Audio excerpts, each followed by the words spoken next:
एटा में एसपी के पूर्व विधायक और पूर्व जिला पंचायत अध्यक्ष जोगिंदर सिंह यादव के मार्केट और फार्म हाउस पर पुलिस ने बुलडोजर चलाया है। जीटी रोड पर मंडी के पास बनी मार्केट और फार्म हाउस पर भारी पुलिस फोर्स के साथ कार्रवाई करते हुए प्रशासन ने बुलडोजर चलाकर ध्वस्त कर दिया। पोकलेन और जेसीबी मशीन से अवैध रूप से बनी मार्केट तोड़ने की कार्रवाई अभी भी जारी है। ये देखिए, अवैध प्रॉपर्टी और बुलडोजर। एसपी के नेता है ये, समाजवादी पार्टी के नेता ने अवैध इमारतें खड़ी कर दी थी। पहले तो जो न्यायालय के आदेश हैं वो हमारे अभी तक जारी हैं, सब पे स्टे है। स्टे के बावजूद भी प्रशासन द्वारा ये अवैध तरीके से निर्माण ये ध्वस्त कराया जा रहा है। ये संवैधानिक पूर्ण गलत है, जिसकी मैं घोर निंदा करता हूं और पूरी समाजवादी पार्टी इसकी बहुत निंदा करती है। ये एक ऐसी राजनीति अपना रहे हैं जिससे समाज में एक गलत संदेश जाएगा। माननीय अध्यक्ष जी की जितने भी संपत्ति है वो पूर्णतः वैध है और सारे कागज पूर्णतः वैध हैं।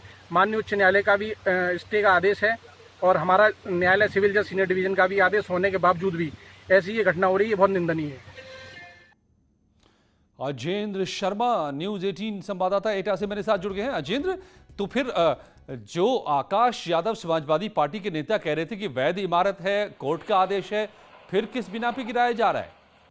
अजय, मैं आपको बता दूं, ये पूरा मामला एटा का ही है, जहां पूर्व जिला पंचायत अध्यक्ष हैं ये जोगिंदर सिंह यादव और पूर्व विधायक भी हैं सपा के रामेश्वर सिंह यादव।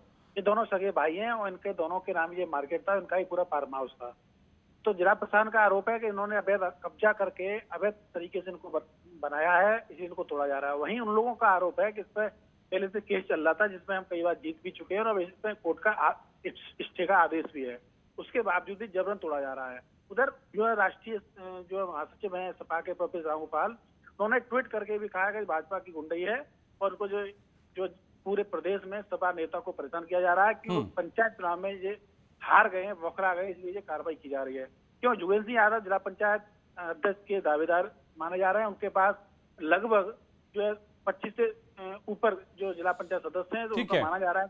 जी, तो अब देखना होगा कि ये मामला, जाहिर है फिर से अदालत भी ये मामला पहुंचेगा तो अदालत से क्या निकल के आता है। लेकिन इस वक्त ये कार्रवाई अवैध इमारत बनाने का आरोप, अवैध जमीन के कब्जे का आरोप और एटा में समाजवादी पार्टी नेताओं पर हो रही इस कार्रवाई पर पार्टी महासचिव रामगोपाल यादव ने क्या कहा है, ये भी सुनिए।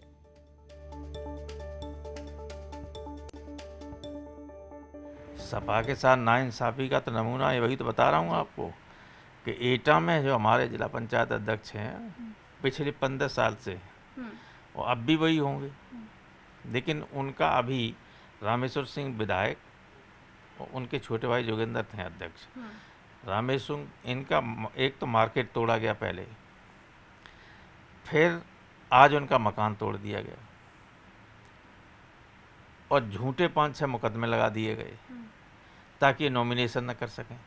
तो नॉमिनेशन करने से रोकने की कोशिश करेंगे और साजिश ये है कि नॉमिनेशन कर भी दिया जाए तो बीजेपी के पास तो कुछ है ही नहीं, या तो फर्जी दबाव में आगे कोई पहुंचने न पाए और कोई प्रस्तावक का नाम लिख दें और दस्तखत करके करा दें और हमारे उम्मीदवार का पर्चा रद्द करें और कहें बीजेपी का जीत गया, या बीजेपी का न नॉमिनेशन करे क्योंकि है ही नहीं कोई, तो फिर ये इसको रद्द कर देंगे।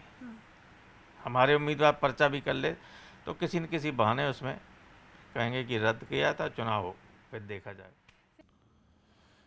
लखीमपुर खीरी में पेड़ से जामुन तोड़ने से नाराज दबंगों ने 2 मासूम बच्चों को लगभग 6 घंटे तक चिलचिलाती धूप में पेड़ से बांधकर तालिबानी सजा दी। बच्चों की मां ने डायल 112 पर पुलिस को इस बारे में जानकारी दी। इसके बाद पुलिस को आता देख दबंग बच्चों को पेड़ से बंधा छोड़ मौके से फरार हो गए।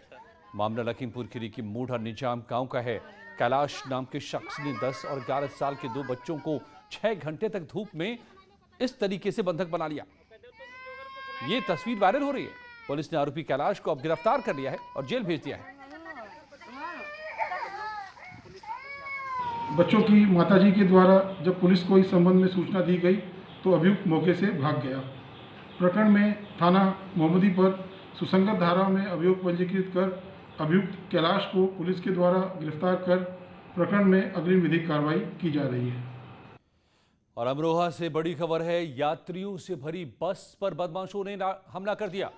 लाठी डंडों से हमला करने वाले बदमाशों ने 10 से ज्यादा लोगों को बुरी तरह से जख्मी कर दिया। आरोप है कि ढाबे पर बस नहीं रोकने के कारण ढाबा मालिक ने बदमाशों से हमला करवाया।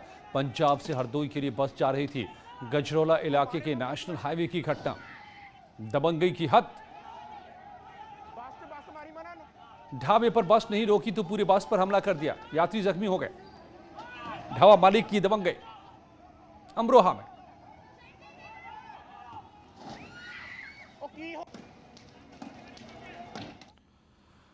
फिरोजाबाद में थाना नसीरपुर इलाके के छैछापुर में खेत में पशु घुसने को लेकर मामूली कहासुनी में दो पक्षों में जमकर मारपीट हो गई और कई राउंड फायरिंग हो गई।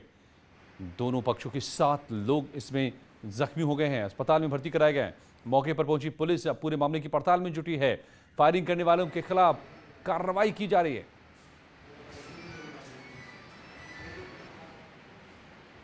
दिक्कत मेरे साथ ये हुआ, इनकी गाय गई थी मेरे खेत में, 3 दिन हुए थे। तीसरे दिन इन्होंने गाय नहीं बांधी और मुझसे कहा कि मैं गोली मार दूंगा तेरे, और गाड़ी वगैरह। कितने लोग घायल हुए हैं? मेरे लिए 2 हैं और उनके लिए पता नहीं। आज फिर मैं गया चरी काटने सुबह और पशुओं के लिए बैलगाड़ी, तो इन्होंने मेरे पे खुलाड़ी से वार किया था। मेरे उल्टी खुलाड़ी बैठी है और इसके पता नहीं है। ये मैं डरा रह गया था, मैं भाग के तब मैंने अपने घर वालों से कहा था, तब वहाँ बाद में काफी लड़ाई हुई। अयोध्या के कोतवाली बीकापुर इलाके के बिसुही नदी के किनारे पुलिस और बदमाशों के बीच मुठभेड़ हो गई। इसमें पुलिस की गोली लगने से 3 बदमाश जख्मी हो गए। घायलों को इलाज के लिए अस्पताल में भर्ती कराया गया है। मौके का फायदा उठाकर दो बदमाशों को पुलिस ने गिरफ्तार किया। बदमाशों से ATM कार्ड क्लोनिंग करने वाली मशीन और अवैध असलहे और एक कार बरामद हुई है।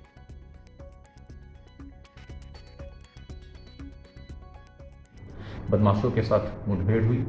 मुखबिर की सूचना थी, संदिग्ध अपराधियों के बारे में प्राप्त जानकारी पे टीम द्वारा चेकिंग की जा रही थी और इसी दौरान अपराधियों से मुठभेड़ हुई। इसमें 3 अपराधी जिनके नाम मनीष, देशराज और ऋषिपाल हैं, जो कि जनपद प्रतापगढ़ के रहने वाले हैं, ये मुठभेड़ में घायल हुए और इनके 2 अन्य साथी भी इसमें गिरफ्तार हुए हैं। इन अपराधियों का आपराधिक इतिहास खंगाला जा रहा है। अभी तक जानकारी के अनुसार प्रतापगढ़ से ये जेल जा चुके हैं। साथ ही साथ इनके पास से भारी संख्या में ATM cards, cloning machine, ATM cloning machine, laptop इत्यादि बरामद हुआ है। संगम नगरी में चेकिंग के दौरान पुलिस की बदमाशों से मुठभेड़ हो गई और पुलिस को सराय इनायत थाना इलाके में कुछ संदिग्धों के देखे जाने की सूचना मिली थी। इसी के चलते पुलिस बैरिकेडिंग कर चेकिंग कर रही थी। तभी एक व्यक्ति को चेकिंग के लिए रोका गया तो उसने बैरियर तोड़ते हुए पुलिस टीम पर फायरिंग शुरू कर दी। पुलिस की जवाबी कार्रवाई में भाग रहे बदमाश के पैर में गोली लगी। घायल बदमाश को इलाज के लिए अस्पताल में भर्ती कराया गया है। घायल बदमाश के पास से एक तमंचा, कारतूस और बाइक बरामद हुई है। एक व्यक्ति को जब चेकिंग के दौरान रोका गया तो वह व्यक्ति पुलिस को बैरियर तोड़कर फायरिंग करते हुए भागने की कोशिश करने लगा। इसी क्रम में पुलिस ने आत्मरक्षा गोली चलाई, जिसमें उस व्यक्ति के पैर पर गोली लगी है और वह घायल हुआ है। प्रारंभिक पूछताछ में उस व्यक्ति का नाम मंसूद आलम पता चला है। इस व्यक्ति को अस्पताल भेज दिया गया है। आगे की विधिक कार्रवाई की जा रही है।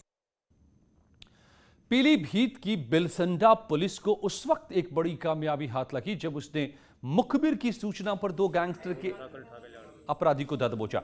दोनों बदमाशों के ऊपर 5-5 हजार रुपए का इनाम भी है। इन दोनों बदमाशों से पुलिस अब पूछताछ कर रही है कि वो यहां किस मकसद से आए थे।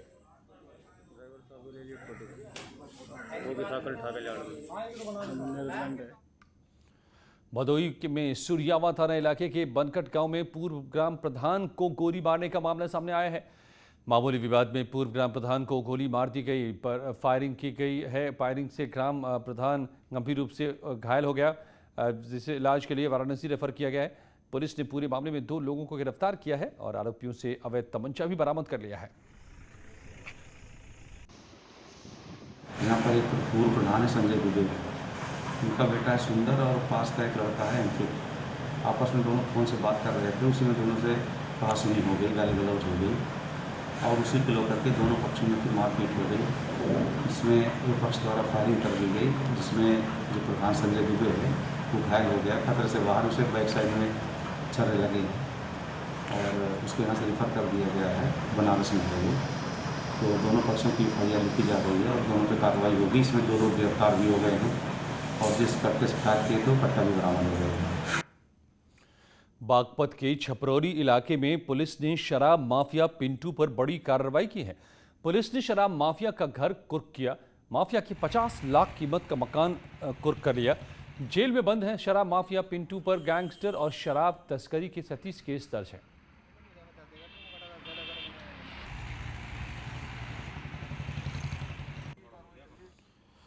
मिर्जापुर जिला प्रशासन ने शराब माफिया अनूप मालवीय और टाइगर की संपत्ति कुर्क करने की कार्रवाई की है। शहर कोतवाली क्षेत्र के किशन प्रसाद की गली निवासी शराब माफिया अनूप मालवीय और टाइगर पर गैंगस्टर की बड़ी कार्रवाई करते हुए करीब 5 करोड़ की संपत्ति को कुर्क किया गया।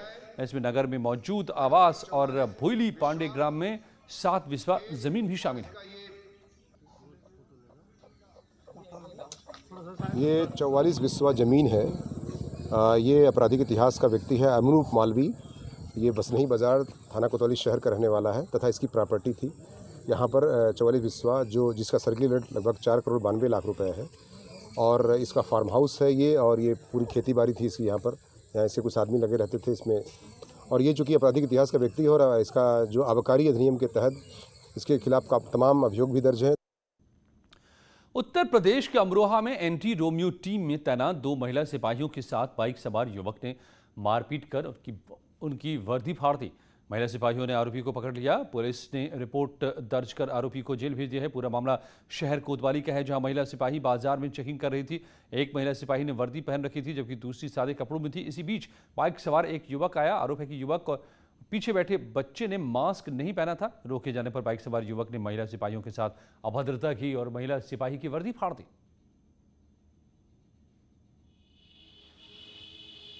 टीम द्वारा लड़कियों को देखकर अश्लील हरकतें करने, गाना गाने से मना करने पर उसने महिला कांस्टेबल के साथ मारपीट किया तथा उनकी वर्दी फाड़ दी। अमरोहा से बड़ी खबर आ रही है। दिन दहाड़े युवक के अपहरण का मामला सामने आया है। हसनपुर नगर के रामपुर भूड़ रोड पर किराए पर मकान देखने आए युवक का बाइक सवार बदमाशों ने गाड़ी सहित अपहरण कर लिया। किडनैपिंग की सूचना पर पुलिस महकमे में हड़कंप मचा हुआ है।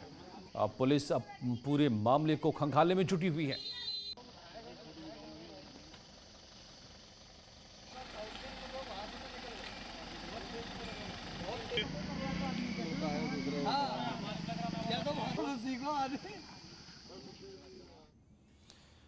और यूपी के एसीएस सूचना नवनीत सहगल प्रेस कॉन्फ्रेंस कर रहे हैं, आइए सुनते हैं।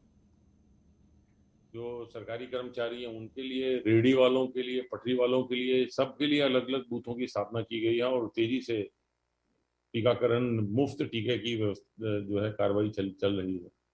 यहाँ ये भी बताना चाहूंगा कि संभावित तीसरी लहर की तैयारी भी माननीय मुख्यमंत्री द्वारा लगातार उसकी समीक्षा की जा रही है और हर मेडिकल कॉलेज में लगभग 100 से 125 बेड का पीडियाट्रिक आईसीयू और नियोनेटल आईसीयू और इसके साथ साथ हर जिला अस्पताल में 25 से 30 बेड का पीडियाट्रिक आईसीयू और नियोनेटल आईसीयू और हर सामुदायिक स्वास्थ्य केंद्र को 20-20 ऑक्सीजन कंसंट्रेटर भी उपलब्ध कराए गए हैं ताकि कहीं पर भी ऑक्सीजन बेड की समस्या ना हो। और ऑक्सीजन के बारे में आपको बताना है कि पिछले अभी दूसरी लहर के समय में प्रदेश में कुछ समय के लिए कुछ ऑक्सीजन की समस्या हुई थी, लेकिन ऑक्सीजन टैंकरों को हवाई जहाज से भेज के रेलवे के माध्यम से वापस तेजी से बुलाकर ये समस्या दूर की गई थी। भविष्य में इस प्रकार की स्थिति ना हो, इसके लिए 531 जो हैं वो ऑक्सीजन प्लांट सैंक्शन किए गए हैं और वो तेजी से लग रहे हैं। 105 ऑक्सीजन प्लांट इनमें से चालू भी हो गए हैं। तो ये जो 531 अस्पतालों के लिए ये जो ऑक्सीजन प्लांट बनाए जा रहे हैं, उन हॉस्पिटल को ये पूरी तरह से ऑक्सीजन के लिए आत्मनिर्भर कर देगा। किसी प्रकार की ऑक्सीजन के लिए ट्रांसपोर्टेशन या अन्य समस्या का सामना नहीं करना पड़ेगा। ये तीसरी लहर की जो तैयारी है अगले समय के लिए, उसके लिए ये एक बहुत जरूरी व्यवस्था है जिसको माननीय मुख्यमंत्री जी स्वयं समीक्षा कर रहे हैं। प्रदेश में अब ऑक्सीजन की उपलब्धता बहुत अच्छी है। और कृषि मंत्री सूर्य प्रताप शाही प्रेस को संबोधित कर रहे हैं, सुनते हैं। और निराश है। और उत्तर प्रदेश में 30 साल हो गए, 3 दशक से वो सत्ता से बाहर हैं, और इसलिए कि वो जमीनी हकीकत को पहचानते नहीं। जमीन पर भारतीय जनता पार्टी के लोगों ने काम किया, किसानों के लिए, मजदूरों के लिए, व्यापारियों के लिए, विद्यार्थियों के लिए, सभी क्षेत्रों में योगी आदित्यनाथ जी की सरकार ने और मोदी जी की सरकार ने काम किए हैं, और उन्हें इस बात का अंदाजा नहीं है।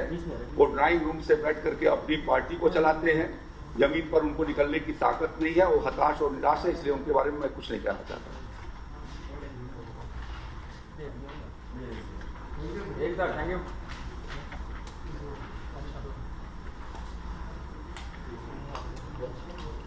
Thank you. पानी चाहिए तो किसानों को लेकर के जो लगातार मुद्दा बना हुआ है, उस पर कृषि मंत्री का बयान यूपी के कि जमीन पर काम कर रही है सरकार, बाकी लोग राजनीति कर रहे हैं। लौटते खुशी परों में गाजीपुर में शातिर चोरों ने डीएम ऑफिस को ही अपना निशाना बना लिया है। चोरों ने डीएम ऑफिस में लगे सोलर पैनल की बैटरियों की चोरी कर अपने साथ उसे ले गए। डीएम ऑफिस में चोरी की इस घटना के बाद हड़कंप मच गया। पुलिस आसपास लगे सीसीटीवी फुटेज अब खंगाल रही है। मामले में एफआईआर दर्ज कर चोरों की तलाश में पुलिस जुट गई है, लेकिन डीएम ऑफिस में चोरी की इस घटना से सुरक्षा व्यवस्था और पुलिस की चौकसी पर बड़े सवाल गाजीपुर में खड़े हो रहे हैं। जनपद गाजीपुर कोतवाली के अंतर्गत जिलाधिकारी कार्यालय में लगे सोलर पैनल के बैटरी चोरी हो गई है। इस संदर्भ में कोतवाली में अभियोग पंजीकृत करा दिया गया है। सीसीटीवी फुटेज से चोरों की पहचान की जा रही है। टीमें गठित कर दी गई है। इस घटना का शीघ्र ही अनावरण किया जाएगा। न डरिए न डराइए, सच जानिए और वहीं बताइए। प्लीज अफवाह मत फैलाइए। वैक्सीन है संजीवनी, इसे अपनाइए। और यही काम कर रहा है नेटवर्क 18, जो फेडरल बैंक के साथ मिलकर वैक्सीनेशन को लेकर जागरूकता अभियान चला रहा है, जिसका नाम है संजीवनी अ शॉट ऑफ लाइफ। और काम है जागरूकता के जरिए कोरोना को मात देना।